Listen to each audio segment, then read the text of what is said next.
It's the 2 Minute Hacks podcast with your hosts with the most, Tony and Lavelle, every morning from 8 a.m. to 9 a.m. We also have Queen Watkins with Clock That He. Tune in with us and have a great time. Let's talk about it right here. 2 Minute Hacks podcast.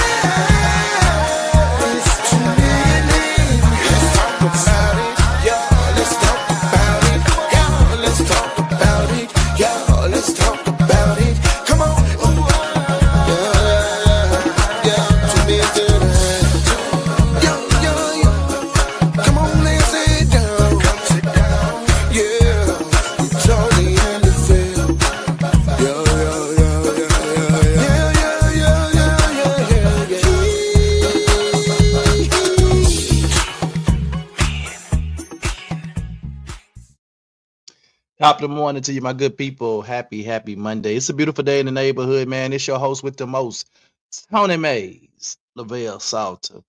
We got part 2 coming at you today. Yes, sir. Of how the past hijacks your heart. You got any shouts out this morning, Lavelle? No, not really.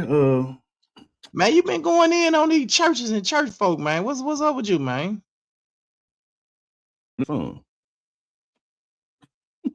Ain't been going in, man. I said, man, what is the Lavelle doing, man? He going in on my folk been seen, folk been lied to. All in fun. that's what's being stuck in the house make you do. You ain't lying though, boy. They be saying, baby, saying, sister. I be like, man. What? Not singing. At all. Then, some people might sound good to some people. It's like certain artists can't sing to me. Oh yeah, a lot of them. They have a uniqueness to their voice that separates them, and I think that's why they're more popular. Like, because you can distinguish their voice between just people that can sing. Because there's a lot of people out there can sing, right? Mm-hmm. Then you got people that sing and they got a unique voice. If you hear Mary J. Blige, I don't care where you at, you know it's Mary J. Blige.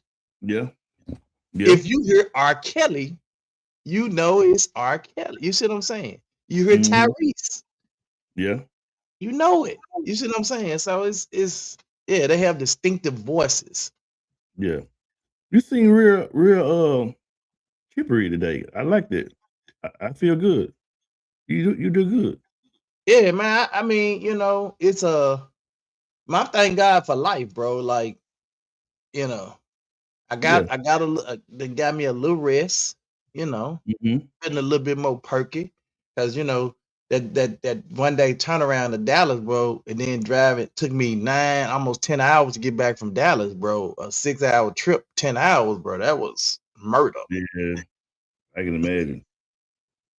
Yeah, so good morning, Miss Paulette. So, sometimes, you just have to take it in for what it's worth. And then out of that, man, I'm just thanking God, man, for newness that's coming my way, bro. New stuff. Claim it.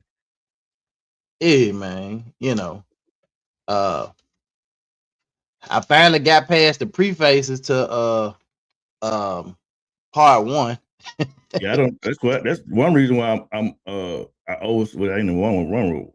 That's one reason why I overslept. But I stayed up about 1:00 because what I did was I downloaded the audio book and I had the Kindle, so I was reading along while I was listening to it. Bro, I promise you, this morning I was just I want to do people download the audio book and have the book and be listening to it while they reading along with it. Yeah, it's a whole lot better, bro. Because for one, those words was kind of small for me in the book, not since I need it because my eyes shot. So I downloaded the Kindle thing and they helped a whole lot. Then I said, I'm gonna get the audio book, and they just reading along with it just helped a whole lot and gave you like a visual as well. I think I'm gonna download the audio book too and then do it wrong with it too, because I'm gonna do the same thing with the Bible, the King James version too. Oh yeah, it's on the Bible app. They well, I know. I think my Bible app does that too. Yeah, it's on the Bible app. It already does it. Yeah, but I ain't finna sit there and read my phone like that. I mean, you can do it. You can put it on your tablet. You can put it on whatever you want to. Yeah, You it do it had to on be your a laptop? tablet or something because that Yeah, I phone, use boy, I already be blowing up the text so I can see. it. Hey Yeah, man, but shout out to everybody, man, who been staying in the house these yeah, last days. I actually went out there yesterday. I went out there yesterday we saw. because, Yeah. well, I went out there because we never really went to the store or nothing. We had some stuff in there, but I was like, just in case we be in here longer than we have to, let me go get a couple more little items or whatever. So of course, as soon as I shot out, went out there, Walmart was closed. I said, okay, cool. So I went on Mhm. down. I said, let me go down here and turn these lottery tickets I had won in. Gas station was closed. So I just did a U in the street because when it was a dude stuck. He was trying to get unstuck, and then there was a dude stuck on the Walmart lot at F-150. I was like, man, y'all gotta get y'all some 4x4s, man. I did the little Yeah. around, and then I came back to the house, and then I was sit there while we watched some shows and stuff, and I said, let me go see, man, what's going on, because I saw a van come up my street rolling, just rolling. I said, man, that van doing about 40 up the street. I said, let me go out here, man. Maybe they can clear the roads out. No, sir. Man, I got up there on Elvis Presley, bro. Just because I was in the 4x4, that's the only reason I did it. Man, that Mhm. Jeep, man, I rolled up there, and then I said, where? It was probably about 30 or so cars out there just going a different direction. I said, where these people going? Mhm. Right? They probably saying the same thing about me, but I was looking for some food. Right. So I went on up Elvis Presley, down, where Ike's used to be, right? And there's a Mexican Mhm. restaurant in there called Margaritas, something. Yeah. Mhm. And so I saw 2 trucks over there. And I said, I know this Mexican restaurant not open. Man, I whipped up through the lot. That John said open. Went straight in there and got me some fajitas. I said, Play. yep. He basically said, we're gonna get this money. Man. We getting this money. Open the doors. We getting this Some money. of them jokers gonna be staying in some of them restaurants, but they really like the sign don't go off or something. 'Cause one dude said, man, he got No, up there about they were 7:30. It open, was bro. already open. No, they Huh? were open. They were open. Sitting in there waiting on somebody. You wanted to go order, right? Yep. Anyway, y'all be careful out there. If you still got to get out there because the streets are a hot mess. I don't care what. Look, coming up 30, Interstate 30, to 440 to Interstate 40. I just knew. I said, man, it's 30 because you coming up 30, then you're going through little small towns, and I said maybe they ain't got enough people to get out here and they on they stretch of the highway to clear it off, right? Mhm. Man, it was bad in some areas, right? And then some of them you get there, it'd be a little better, like they didn't scrape the snow off or whatever. I Mhm. said, "Oh, when you get to 40, it's gonna be gravy." Man, I got to 40. Horrible. It was cool in some spots, man. But So it was a I blessing said, you had the Jeep then, so, huh? so I'm thinking when we get to Memphis, man, cause they got some extra little snow trucks and stuff, salt trucks. It was Memphis highway interstate was the worst Wow. out of all of them. Mm. Bro, we came over that bridge, and the bridge was dark. Like the lights were out on the bridge, right? Mhm. So the bridge was dark. We come across the bridge. We're gonna get to it, y'all. We doing part 2. We come across the bridge was dark. I was like, this is unusual. The bridge dark, it's snow on the bridge, ice. So we cross the bridge. Soon we hit that little thing going around like the crump going around to 55 to, bro. That jump was just snow, just thick snow. I said, these folk ain't been out here and done nothing. Mhm. I hurry up and got off on the Horn Lake. When I got off on Horn Lake, the whole Horn Lake just white. Wow. Well, how fast were you going? About 20, 25? Now, the probably the lowest I went on any given stretch was probably about 20 something, 20, about 27. And that was only because it was some 18 wheelers. They were going real. Some of them were going real. Because that's all we were seeing on the side of the road. We saw 18 wheelers that had jackknifed. We saw 18 wheelers that was it did like it had just happened. He was laying on the side with his light still on the back of the truck and on his truck. Like that had maybe it just happened. Mm. Then it was 18 wheelers had ran into like the guardrails. Mm-hmm. Bro, they was flying though. Some of them was flying. Some of them were coming down through that man like it was nothing on the road. They think And they you got can't 18 stop them big jokers, bro. Yeah, I was getting out their way. The one that was flying, getting out their way. And get up behind. I was passing the one that had their little blinkers on going real slow. I passed by them. But yeah. I think I got up to the highs I got up to was about 67 at one point where it was kind of clear in some location. Oh, I really? got Okay. about 60, 67, something like that.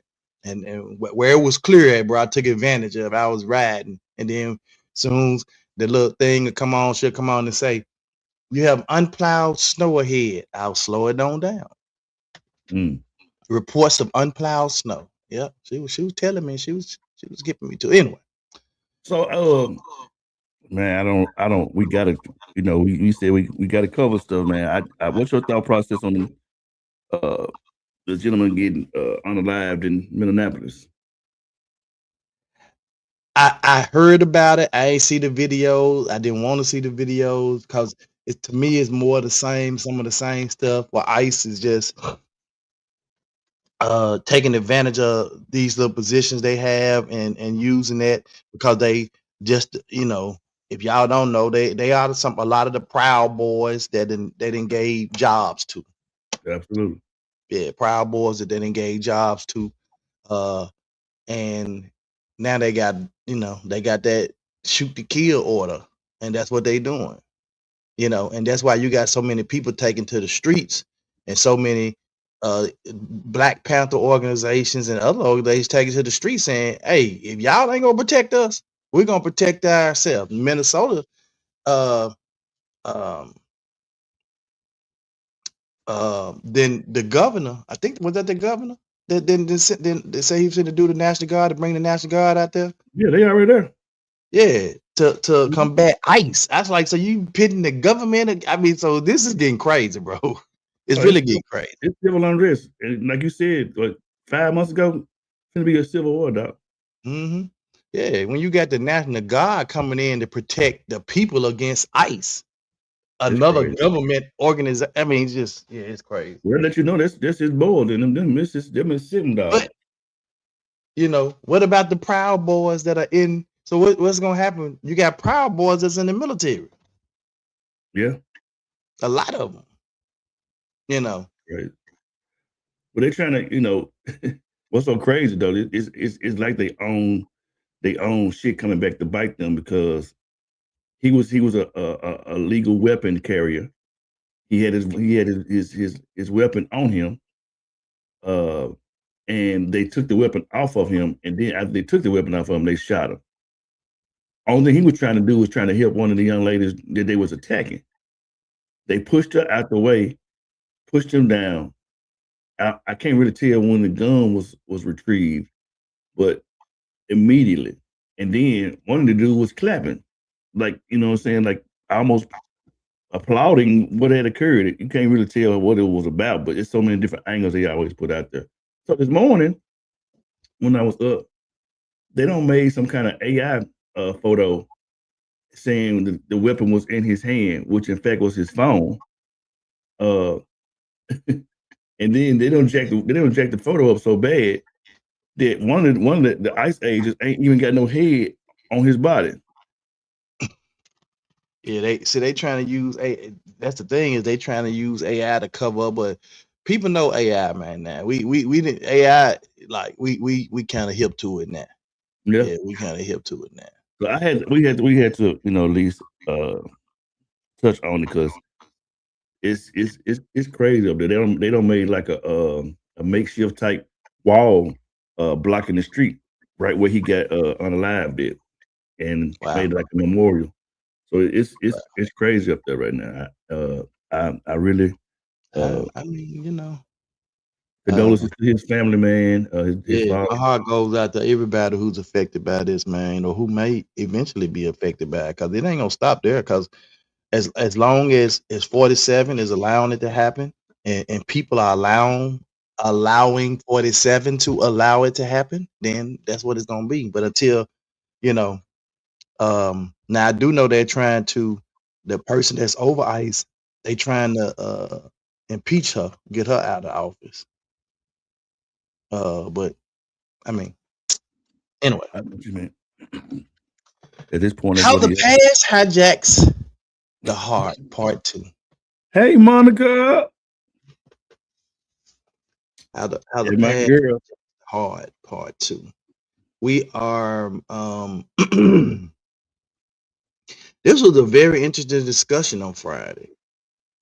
Yep. And Miss Gwen was on there with us Friday. I guess she decided she didn't want to get on there with us today. But I thought she was. one of my brothers lived there. The shooting of the 2 men shot after Rachel Good occurred on his street. Wow. Damn. Wow. That's what you call close to home, right there. Yeah, that's too close to home. Yeah. I'm sorry. Yeah, I thought Miss Gwen was gonna get on this morning, but I guess she decided to not get on this morning. But anyway, um, how the past hijacks the heart. We had a very good discussion on Friday. I mean, I was driving, but I was still like, "Good morning, babe." I was still able to dialogue with y'all, and it was Mhm. very good. It was kind of some remnants of what we had already kind of experienced in a couple of podcasts prior to that, and so it was pretty interesting to see how um, these things were connected together, right? Mhm. So it was really good, man. It was really good. So let's kind of jump on back into it again, Yes, sir. and I'm gonna take the comments off the screen. How the past hijacks the heart. Trauma, attachment, and the people we choose. Because the other day we talked about choosing the wrong people, even when we know it's wrong and we know they're Mhm. not good for our life, and we still choose them. And so Right. this is still kind of like on that same lines. It's kind of connected to that and kind of feeding off of that. And you may see some of the same stuff that you saw in that in Mhm. these particular slides, right? Yep. So how the past hijacks the heart, part 2. Um, we talked about the hidden script running your love life. Every relationship follows an invisible emotional script. Whether you believe it or not, that script was written before you could speak. You don't date people, you date your emotional history. That's Mm. kind of remnants from the last one as well. How we talked about, you don't get people tend to date who they are. So Mhm. if you had to look at a reflection of yourself from the inside and emotionally, and then you looked at who you was dating, you was like, that's me. you know, Mhm. tend to try to do that. And then the people who are trying to rise above this particular cycle or pattern are the ones that tend to where they be talking about opposites attract. Opposites Right. attract, where you kind of you're going off the opposite, or you try to find a man that resembles your dad or a woman that resembles your mom because of Mhm. the love that they showed you. So sometimes that it happens that way as well. Yeah. The 4 core love wounds: abandonment, people always leave; neglect, my needs don't matter. This is how Mm. people feel. Betrayal, I can't trust anyone. Humiliation, humiliation. I'm not enough. Right. Uh, so when you think about these 4 core love wounds, this is it right here for most Mhm. people: abandonment, neglect, betrayal, humiliation. Yeah. Um, Some of them may fall in all four of those, have all four of those love wounds. Some may just have one, have abandonment issues. The parents really weren't there for them. Family members really weren't there for them. And so they kind of take that kind of abandonment type thing on into relationships. And then every person that they deal with, and if the relationship doesn't work out, and people are always leaving me. They have abandonment issues, right? Right. Or neglect. They feel like, whatever their needs are don't really matter to nobody else because nobody never really pays attention to their own needs or to their needs, right? So these are the 4 core love wounds. You have to say that slow. Right. How the brain learns love. The brain links love with childhood experiences. Boy, so all right, we're getting back to how some of these kids are just messed up. We've learned a lot about how these children are now, the ones that have grown into young adults or adults that are out here doing any and everything. We've learned a lot these last couple of weeks from these as what has attributed to the way they act. So if the brain links love with childhood experiences, if your childhood experiences were traumatic, where's the love? Ain't none. Right? If all of your childhood experiences were horrible, where's the love? How do you learn how to love? Have you ever heard a woman say, especially as she was talking about her man? I've heard it in when people exchange vows, and I heard a woman say, I've heard it a couple times where women say, it wasn't until I met you or him or whoever that you showed me truly what it feels like to be loved. Right. You know what I'm saying? And that's a powerful statement, bro, in itself. Because if you never truly felt what it felt like to be loved, and it took for a relationship for somebody to come along and truly show you what it meant to be loved and loved the right way. That's powerful, bro. Yeah, because I've never thought about it like that, because they could be coming from any place. They could have been like I say, neglecting the home from a family, being in multiple relationships, and then maybe being married before, just being hurt by fellow comrades or whatever the case may be. So there can be a lot of things right there. Yeah, because think about it. Because if I was in or had this childhood trauma where I was never really shown love like that, and then of course I started dating, right? Or whatever, had children, and I'm just getting in these bad relationships with a guy. I never really felt true love from these guys. Just more like it was just this sex thing or whatever, right? Then all of a sudden I meet this person, and this person is gentle with me, sincere, is loving me, truly loves me, truly showing me that they love me. It's different. It's a different feeling. And this is not only for women. Men experience this as well. Oh yeah, absolutely. You know what I'm saying? But I'm just saying we hear a lot of times in vows, women's vows, wedding vows, where they exchanging vows, and they kind of say this, Yeah. Stress and affection get wired together. That's crazy. You think about a braid, bro. Like when they braid the hair and they take the three little plaits and they twist them, braiding together. This is how your stress and affection look. It's just braided together. Yeah. So you can't tell stress from affection because it's all wired together. Then now chaos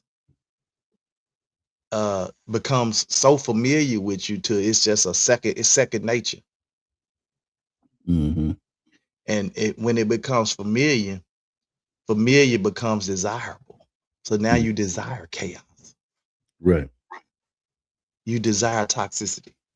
You can't survive without toxic behavior. This is how the brain learns to love, right? Yeah. Why logic fails in relationships. Trauma lives in the nervous system. You can know better, still choose worse. We talked about that. You know, you know better, but you still choose worse. Healing is psychological, not just intellectual. Right. The father wound effect. Absent fathers create attachment hunger. Boy, absent fathers create attachment hunger. Well, I'm gonna go out on a limb and say uh absent fathers and mothers. Oh yeah, absolutely. Unsafe fathers and mothers create fear of closeness. I don't want to get close to you because the people who I was raised by, I should have been feeling safe around them, but I felt unsafe around them. So now I don't want to get close to nobody else for fear you might hurt me because I'm unsafe around you. Emotionally unavailable fathers and mothers create attraction to distance. I just rather be by myself. I don't want to be around nobody. Y'all stay over there, leave me alone. Stay over here. Yeah, I don't want to be around nobody. The father, so I'm gonna call this the father-mother wound effect. Even though we know the father plays a great role in the household, and this is one of the reasons why they got the man out of the household, especially in the black home, because we knew if we can get the father out, it would destroy the whole family dynamic. But they knew. Now we knew. They knew. Right. Broken boys equal dangerous men. Unprotected boys become emotionally armored men. Wow. Pain turns into power, hunger, and neglect turns into narcissism. Right. I don't see You this know, play out when so you many times. have these narcissistic people,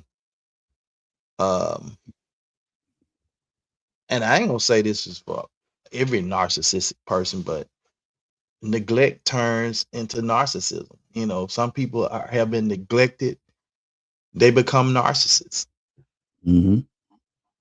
right? People's pain, the pain that people have caused you, can turn that into power hunger, where you just hungry for power because people have hurt you so bad, and you say, "I'm not gonna be in that. I'm gonna put myself in a position of power. I'm gonna be the one doing the hurting."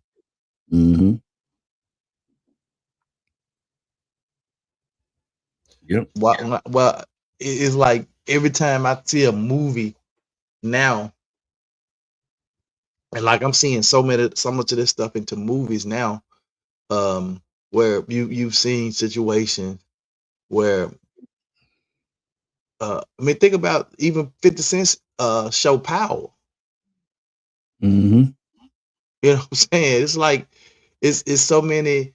Most of these black shows, these black TV shows that come on now, uh, everybody in it is power struck, power hungry, and, Right. and all that pain that they have received, that pain that they have been introduced to, now governs their life to a point where they're so power hungry and struck for power that they'll do anything to get it and to keep it.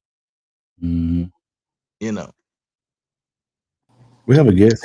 they'll do anything to get it, and so now, you know, the ones that were broken now, you know, they're these are dangerous folk, man. Yeah. They dangerous folk, and They dangerous to themselves too. oh yeah, yeah, uh, because they have no control. Um, they feel like people have made them who they are.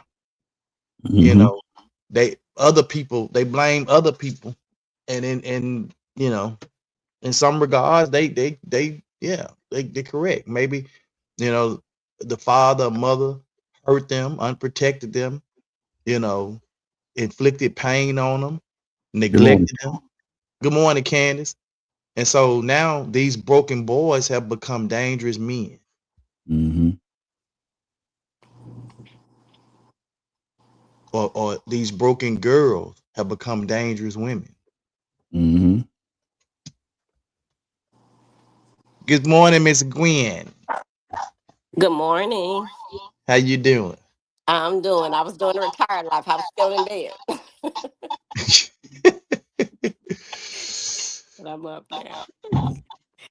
I think this is where we left off at. I Yes. believe so. Yeah. Yeah.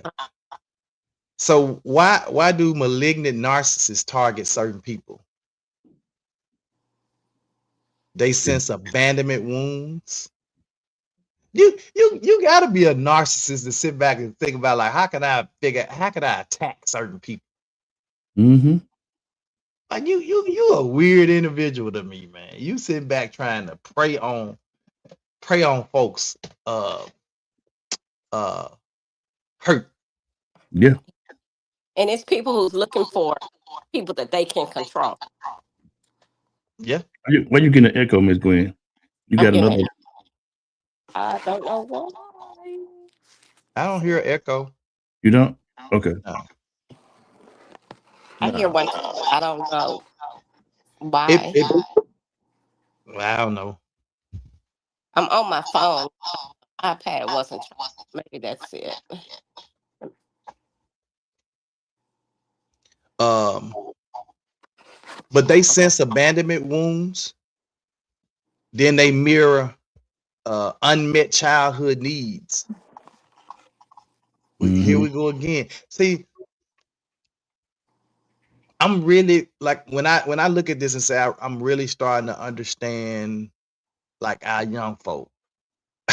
Like, but understanding them, or understanding why they're moving like they're moving, is one thing, but how do we help them to navigate and move from that is a whole different project. Oh Mm-hmm. yeah. Yeah. That's a whole different project. Good morning, Phyllis. Good morning. Do they have groups out there to help these people, especially target certain groups? Not. I just think, as a narcissist, you just, narcissistic people, man, are just, you know, they weird to me anyway. But when you start talking about them just sitting back targeting certain people and looking at certain people because they recognize hurt people, and I want to prey on your abandonment, um, you know, or I have some unmet childhood needs, and so, I'm gonna mirror those, and or exploit people's attachment injuries, you And know. then, Well, I right. And know then this. also you got to think about that with the narcissist preying on love. That's meeting a need, unmet need for them. So they're not looking for to be healed from that. They're trying to get a need met that they have themselves. So it's not that they're um, even wanting to change those habits. So it's like Hmm. self-preservation more than being concerned about the needs of others. Hmm. That's a good Well, point. well, Like Candace said, they never admit to their narcissism. They never, Right. a yeah. narcissist is never going to admit that they're a narcissist. That's why they are who they are. Right. Right. They ain't gonna admit that they're a narcissist. No. They never gonna Well, do that. I think the stigma behind it, and of course it's a term and a word that we learned early on with starting the podcast. The people, and the word has always been around, and I would just say the diagnosis, undiagnosed opportunity has always been around, but Mhm. we don't really look at it as a mental health need, and you really need some help when you're like this, because there's a lot of people who you deal with on your jobs, in your family, uh, Mhm. I mean, And just it's in the degrees of world, period. And you can almost, when you're wired, a certain type of way, you can almost pick up on, like, what the hell is wrong with this dude? Or wrong with this lady? it. So, but like now, within the last, I say, 3 years or so, the term been thrown around so loosely till it almost seems like it's a badge of honor to be like this, which is very, very, very, I mean, like dangerous, because when you understand what it is, it's a mental health condition. Right. And the words and the term strength and power is attached to narcissism. And so Uh-oh. You don't pull society one of my numbers. society see those as attributes that are good in a person, Mm-hmm. while they're also detrimental to others. So Right. A narcissist is someone with an inflated self-importance, a deep need for excessive admiration, and a significant lack of empathy, often exhibiting arrogant behaviors, entitlement, and manipulative tendencies, which can range from personality trait to disposable narcissistic personality disorder. While common self-centeredness exists, true narcissists consistently disregard others' feelings and needs, believing themselves unique and deserving of special treatment. Struggling, um, struggling to handle let me just go over and read it. Struggling to handle criticism and often blaming others for their problems. Mm-hmm. Yep. Yes, sir. Describes our Philly said we got doctors that target certain groups. So are there doctors that target this group? I don't necessarily. When you say doctors target certain groups, I'm not sure what you mean by that. Yeah, Well, they are very manipulative people, Candace. I'm not really sure what you mean by that, Phyllis, when you said doctors target certain groups. Well, I guess he's saying like if you've been diagnosed with this particular thing, and I guess it's another thing to go and research people actually being diagnosed for it. I mean, I'm quite sure you have either a therapist or some sort of psychiatrist, psychologist to handle those particular things. But you have to at first admit that you have a problem. I just been to say, because you'll never be in front of those people to diagnose that if you don't admit that you are a narcissist. And like Candace said, they're very manipulative people. They'll never really admit that they're a narcissist. right. And oftentimes don't even recognize that they are. You know, people just again go back to that. That's just the way I am. People don't, as humans, we don't really do, like you said, look in the mirror to see what it is that's the root cause of the way we are. And people just accept it and say, that's just the way I am. That's the way I've always been. And I think too, not like I said looking for earlier, healing in that area. yeah, I think too, it's been one of these things where it's been accepted. Like you said, I'm just gonna be like I am. Right. You got people in your family and stuff like that. They very dogmatic. They try to rule with an iron fist, and it's accepted even in your family, your job. And a lot of times, Tony said this too. A lot of times, while they be like this, sometimes we create narcissists ourselves because they don't have no private, nothing private going on for them. So when they come out in public, they turn into a whole other beast. All right, the trauma bond trap. Wow. The trauma bond trap. Love bombing creates dependency. Withdrawal creates panic. Reconnection creates relief. Oh yeah, you got people that all kind of personality disorder and traits. They got people yeah. Reconnection creates relief, and relief becomes addiction. And that's why you see the same cycles being repeated in relationships Over like and over again. Those same people. Yep. That's crazy. But you absolutely right. You see this, it's like a so when we see these children out here presenting themselves,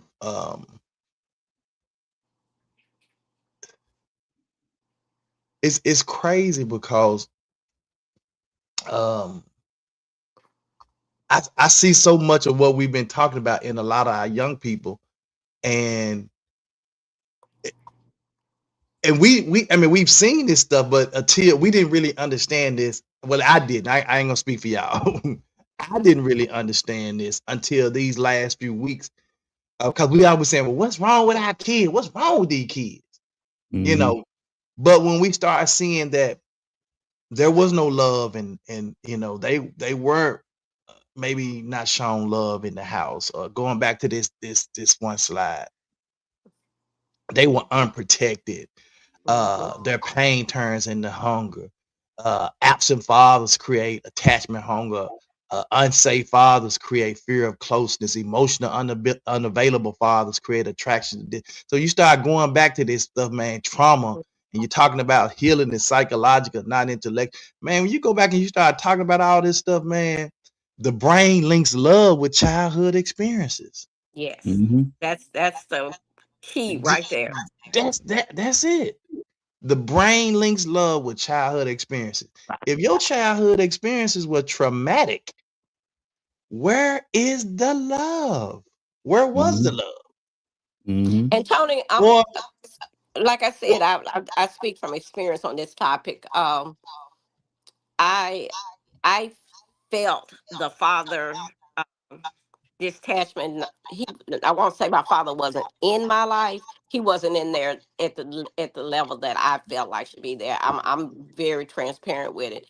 My parents weren't married, and like I don't know if I said it before, on my birth certificate was the word illegitimate, and for me, that word on my birth certificate is like the scarlet letter. It that one word made me feel like I came into this world never being enough, mm, and I responded to that by not realizing it then, but becoming an overachiever. A people pleaser, always wanting people to like me or think that I was good enough, and I now realize that that's what shaped me into how I am today. Even though I believe some of it is my calling for the things I do, but still, I think it's still rooted in that there was that space where the mhm. love level of love was not. Whereas I looking back, like I said, my dad is 94 now, so I see him differently now. I see him as loving at the level that he was able to at that time, Right. Mm-hmm. and that's for a lot of us. We don't get to that point where if we look back at these painful memories and childhood trauma, we often see those people as monsters. But Mm-hmm. part of healing is going beyond the monster phase to see that that person was also that broken boy. Yeah, because I mean, That you make a broken boy. very good point, because when we as young people or kids, when we see people, or we see our parents and we see our loved ones, that's all we know at that time, right? Mhm. We Mm-hmm. don't know. We just know that that's who they are, right? You know what I'm saying? We like, oh, that's that's my mom and my dad, and whatever they show us is what we get from them. But then when we grow up and we realize it, just like Lavelle said, where the light bulb kicked off, and his sister said, "You do realize we came from a broken, messed up," and you Mhm. realize like, what? Mm-hmm. Yeah. You know what I'm saying? You know that wasn't, our parents wasn't healthy. That wasn't a healthy relationship. But we Mm-hmm. accept it as normal for so long because that's all we That's know. all we know. Yeah, that's Mm-hmm. all And we know. that's the same thing it is like with children. Like I said, we see it in the classroom every day. The issue is that most educators don't have the luxury of approaching it with a child like that, Right, meeting right. that need like that. We're too busy being about the business of educating a child that we don't always meet those basic human needs of love and helping that Mhm. child navigate their Well, that's childhood. ironic you said that because that's one of the things she said. She said with them being like they were in the trauma stage that they were dealing with, she said they really didn't know how to uh, nurture who you were. She said Exactly. because you've always been. She said it like this. She said you always been beyond your time. She said, and they didn't really know how to nurture that. And I was like, that's when I broke down. Then I was like, I can't even. She Yeah. don't turn it into a whole So, therapy session. Hmm. so that's crazy, because this is the trauma that a lot of us have experienced as youth, and we didn't even know it was trauma. Right. Mm-hmm. Right. We Absolutely. didn't recognize it as trauma. We didn't understand it as trauma. It was a way of life for us, Mm-hmm. And right? that's the way it is with children today. They And don't realize they're exactly. operating in trauma. So when you see these kids out here running around here doing this and that, and you look at them, it's easy to point the finger and say, "Man, Hmm. what the parents and what a," but if the parent was not shown the love, how can they show the love? They can't. They can't. Because it's at the point where they're both are in need of the same healing. Yeah, they the mama and the kid and the hell the grandparents all in need of the Right. same thing. Right. It's And, just and like it's the It's a ironic. airplane psychological analogy. How you gonna put the oxygen mask on someone else when you need it on yourself first? You know what? it's a cycle of generational trauma. It Yeah. is. You know what? I was just thinking about this yesterday, and I'm glad y'all bringing this up because I was gonna say this. That's why I believe. Well, I don't say I necessarily believe because I just really kind of thought about it, but it kind of makes sense to me. I don't believe you should have multiple children so fast. And what I mean by that is at least let that child get of a certain age to where you have another child. Because sometimes people do actually plan when they have children. But what I'm trying to say is, I think what happens is if a person have multiple children, saying back to back to back, something gonna get lost in the shuffle. Let's just say you have a child and that child is 3 years old. Then you turn around and have another child. Some kind of way, as time progresses, something gonna get put on the back burner. So just think you got some of these families, if you want to call them that, are people who have 7, 8 children. But Somebody lost. that's that's all part of trauma too, Lavelle. Right. Yeah. That's all part of trauma. And when you have a young girl that's just having babies, she's sleeping with all these different dudes, just having baby. Something is missing out of her life. Wow. I ain't even get But that I'm deep gonna into speak it. to that from I'm gonna speak to that from a different perspective, Lavelle. Okay. Number one, the number of children doesn't matter if the parent is already damaged. You can Mm. have one That's what I'm child saying.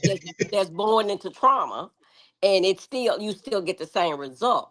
The other side, another perspective to that is that having that other sibling may be the only rope of hope for that child to be able to navigate through there. Mm. Okay. Yeah, Accept. I can see that perspective too. Like where because sometimes because we've even seen this in movies that play it out through movies and a lot of Tyler Perry type movies too, where the older child feels like because the mom or dad or the single family mom wasn't there on crack drugs, and the older child assumes the responsibility for the younger siblings. Mm-hmm. That's And me. so That's my life story. I've yeah, always yeah, and done that that. happens a lot. I've always done it. That's real world, that has happened a lot. You know what I'm saying? Mm-hmm. Get the big mamas that raised the grandchildren, and they call big mama because mama wasn't there, daddy wasn't there, big mama raised them, or granddaddy raised Mm-hmm. Mhm. Well, I've like I said, I've known since I was in the second grade that I wanted to be a teacher. But my siblings would tell you when I said siblings, one of my mama's children, it was five of us, and I was the oldest. I've always, as far back as any of them were ever born, probably, um, especially the younger ones, the three younger ones, I've always been in the mama role. I've always been there teaching. My sister that was logged in the other day said she started to jump in there and tell you all that I was her first teacher before she ever went to a school because Mm-hmm. I taught, even though I was a child myself, I went home and taught my siblings. I made sure that everything that had to be done for them was done, even in elementary school. So taking on that role, again, not looking back then at the wounds that my mom had, you just kind of morph into those positions and they tend to depend on you even though you're not an adult and so let me ask not you, Ms. yeah, Williams, let me ask you, because um what did you feel a sense of obligation to do that, or did you feel like if I don't do this they won't get it, or because I've something in you had to recognize that the parents wasn't available in this instance to be there for you guys like this, so you had to do it. So something, it had to click in you as a child to be able to do that. I recognized my mom struggling and surviving, trying to take care of us. And I just felt that obligation. I'm assuming even that early, I felt that obligation of trying to make her life easier. And it Mm. just morphed into doing it. Like I said, some of it I believe I was just called to teach. So that part of it wasn't, but because Mama was out of the house working with, working, I just stepped into the role of always making sure that my siblings were okay. So in essence, God looked down and saw who you were and saw what you was doing and say, I'm gonna continue to use her in that element. Yeah. Yeah. Guess so. I want to back up and revisit the situation with the birth certificate, because Mhm. when you said that the last time, I've never heard anyone say that, uh, and I didn't even know that was actually put on the birth certificate for one. I was Uh, born in 1958, if that sheds any thing on so there. so when did you actually see the birth certificate with that on there? I don't remember when I see it, when I saw it. I do. So I'm just, like I said, I'm just transparent with it. Not to shame anyone or make anyone feel bad. My father has 15 children among four different women. We are, the oldest is 70. I'm 67, and so I'm the fourth. And so for most of that 15, we are months apart or maybe a year or two apart, but we're all right there together. Uh, and so I always felt like he would be in and out of our house some as far as living Mm, with us, but for the most part, he was out. And my most vivid memory of my dad was that on Fridays, he would drive up to our house with Hostess cupcakes and mm, $25 for my mom for five children. Mm. damn. That was the reality. Um, and Mm. so I don't, like I said, I don't remember when, but I always sensed that I needed to be there for my mom to help. And so the illegitimate part of it, I always felt like I said, I always felt like I wasn't good enough for him to want to love us enough to be my family. So you living out And this so PowerPoint, basically. this is exactly. your That's what PowerPoint. when I saw that, when I said and I've gotten to the point with a little bit of therapy, definitely not enough. I definitely need more. But because I have been through some therapy, I realized that a lot of my life was based or rooted in that reality. I was in an abusive marriage, and looking back, it goes back to that attachment trauma, wanting to be loved and wanting to be accepted. And so you look beyond some of the red flags and you accept things because you innately don't feel like you're deserving of good. And so you take a lot of stuff. Don't make me cry, man. Damn. Miss Gwen, like I appreciate your transparency. Um, and I hope that what you said and what we've all said through our train, because Lavelle and I always try to be as transparent as we can be. Uh, Absolutely. that it helps somebody else that Right. may be going through, have went through it, struggling with it. Um, And we Wow. pray that that's why I this share has my helped you story. That's why I in this. share that story. It's still raw because people are still alive. It's different to talk about the past when those people are no longer here. But when they're still alive, there's that fine line of being respectful and Right. speaking your truth as well. So I harbor no ill will toward my father or my ex-husband. Friends, whatever, can be friends. We're cordial. Can be in the same space. I don't have any issues with that. In fact, I'm my father's caregiver.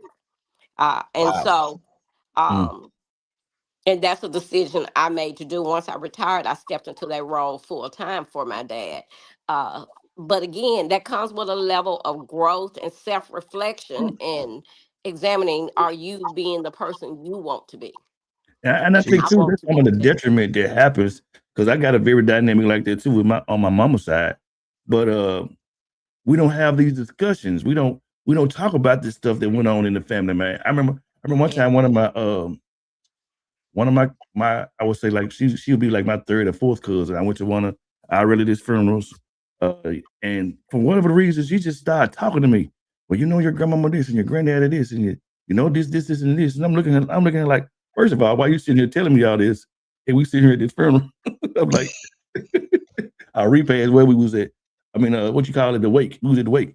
And I'm like, ain't nobody never told me none of this stuff. Why? So it was kind of ironic, and I'm sitting here looking at her like, wow. So if you just telling me this, that means a whole lot of other folks don't know.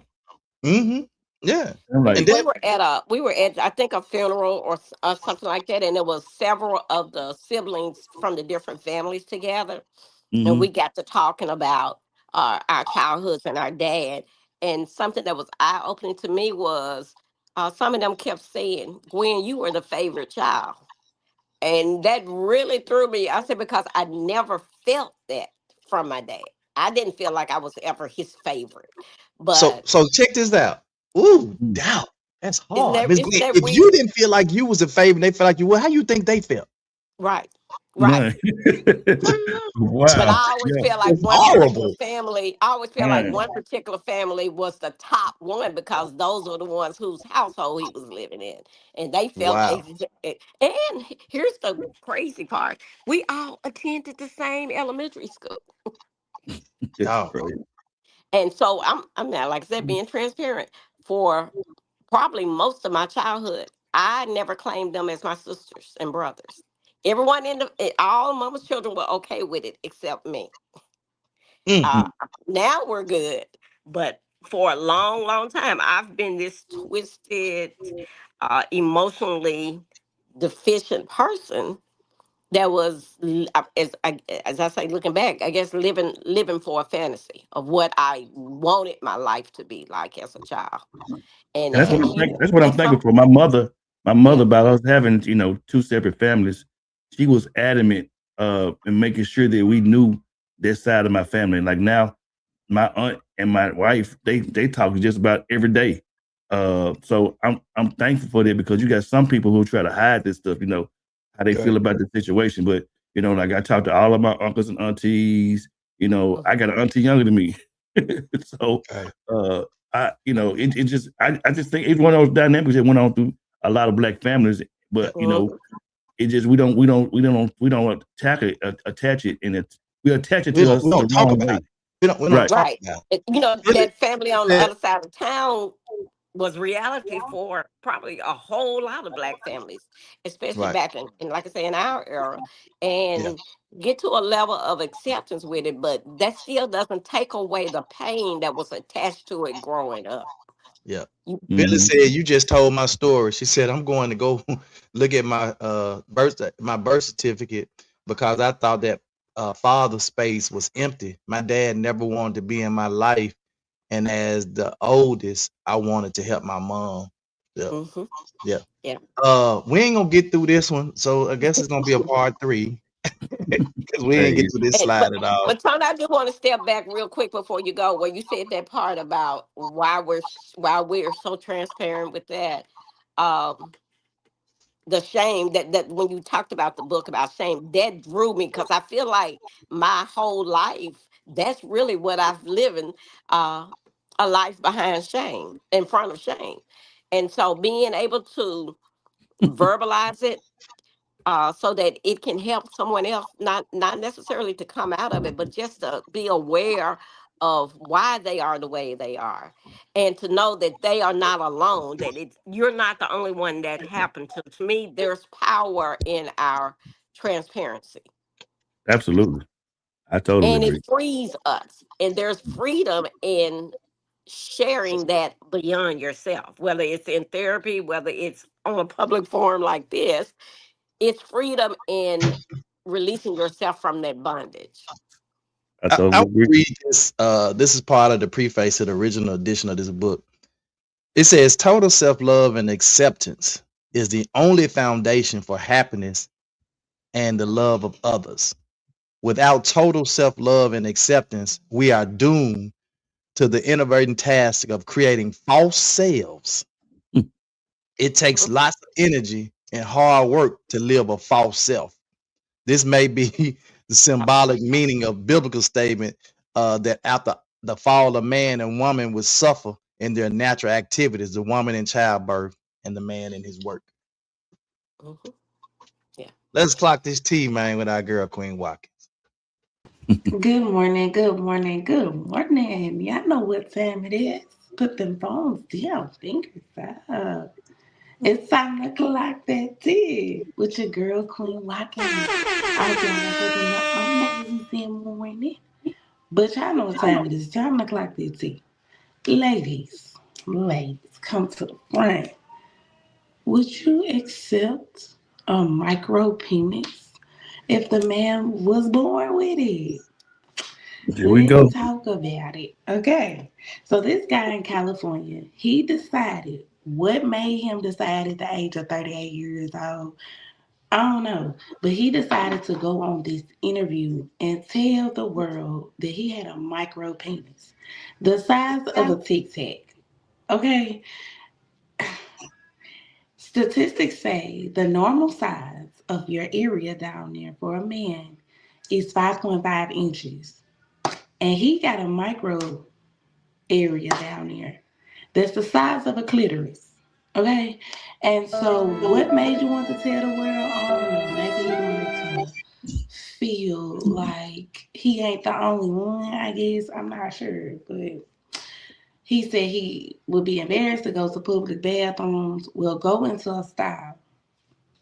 Like, he said he felt like that's a relationship issue for him. And I could see that. Because that goes back to the question, would you accept a micro penis? Would you open your doors for a micro penis? See, me, on the other hand, nope. I'm sorry. I'm not just gonna open my door wide, no. Okay. Judge who you want. No, I don't care. Okay. I feel like sexual interaction is important in the relationship, right? Some things you may have to accept outside of the size. I understand it. But am I open? No. You're gonna have to knock on the door a few times. We're gonna have to talk through the door a few times. Right? Because it's not like just if you know what you're doing, there's a difference. Hey, we adults, it is what it is. It don't always matter about the size. If you know what you're doing, then hey, do your big one.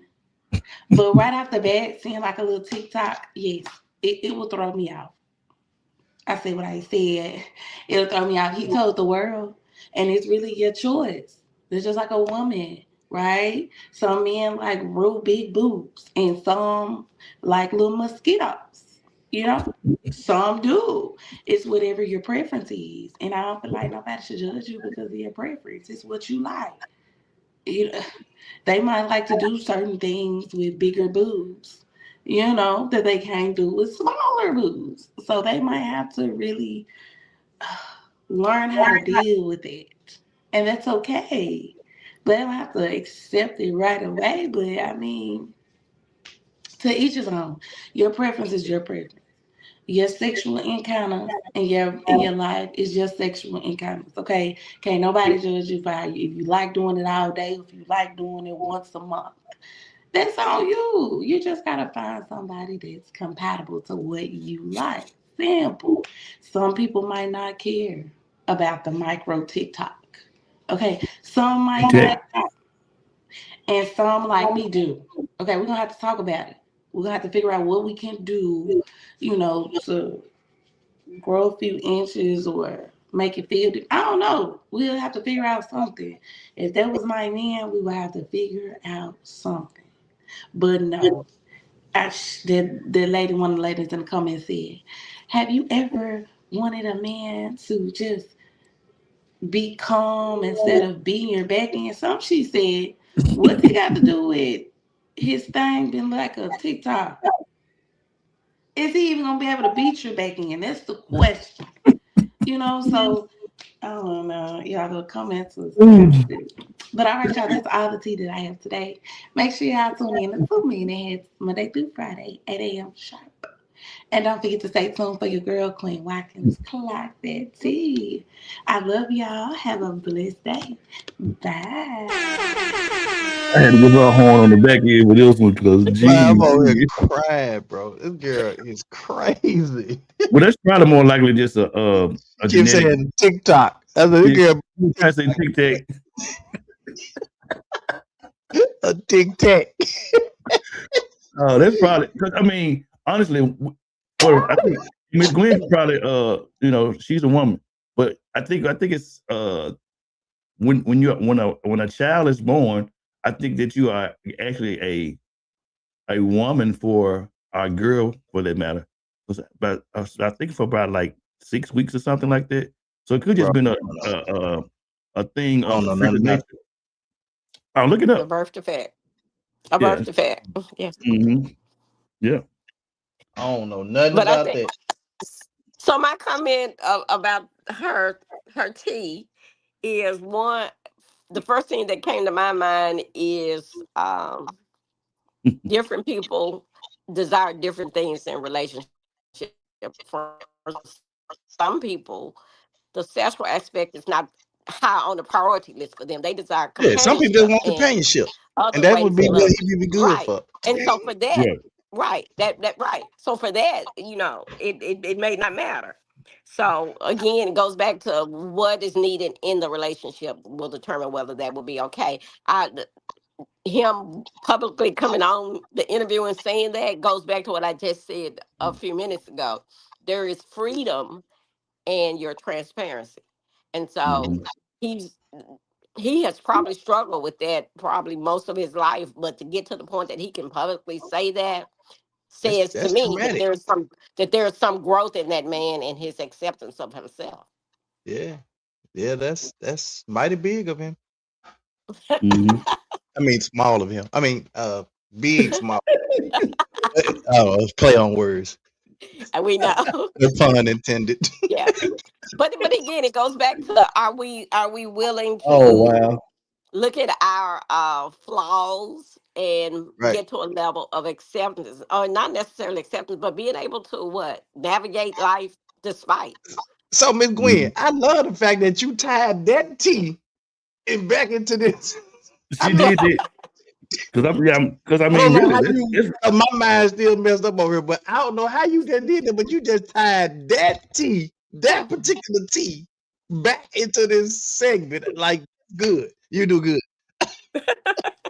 I mean, that's a great point because a lot of things that happen in your childhood life or whatever, something that that you can't change about yourself unless you have Right, some sort of surgery or something like that. That's a part of shame. So right. you did it. You do good. You do good. That's good. All The right, teacher. Lavelle. We're gonna have part 3 tomorrow. So come on, close us out with a prayer, bro. Ooh wee wee. Oh my god. Oh wow. It came out. I didn't That's mean one of Queen's greatest teas right there on her top 10 list. that was a good one for 2026 coming in, man. I can't Miss Gwen pray. I can't do that after that. I'm sorry. Oh my goodness, you got me tickled now a little bit. Tony, you okay over there? God, we thank you for this day. We thank you for allowing us another opportunity just to come and share, oh God, with your people. Oh God, we pray now that you would touch our hearts, our minds, oh God, that you would allow us healing, oh God, allow us to understand and be able to go through the healing process when we have experienced trauma in our lives. Oh God, we pray that you would allow us to acknowledge and even recognize that there is trauma in our lives, oh God, so that we Yes. can get to healing. Oh God, we thank you. We pray now for Lavelle and his family, Miss Gwen and her family, and me and my family, Queen and her family, and all those who are represented. Oh God, we pray now that you will grant our listeners their heart's desire, whatever they stand in the need of. Oh God, we ask that you will keep people who are experiencing these horrible weather conditions safe.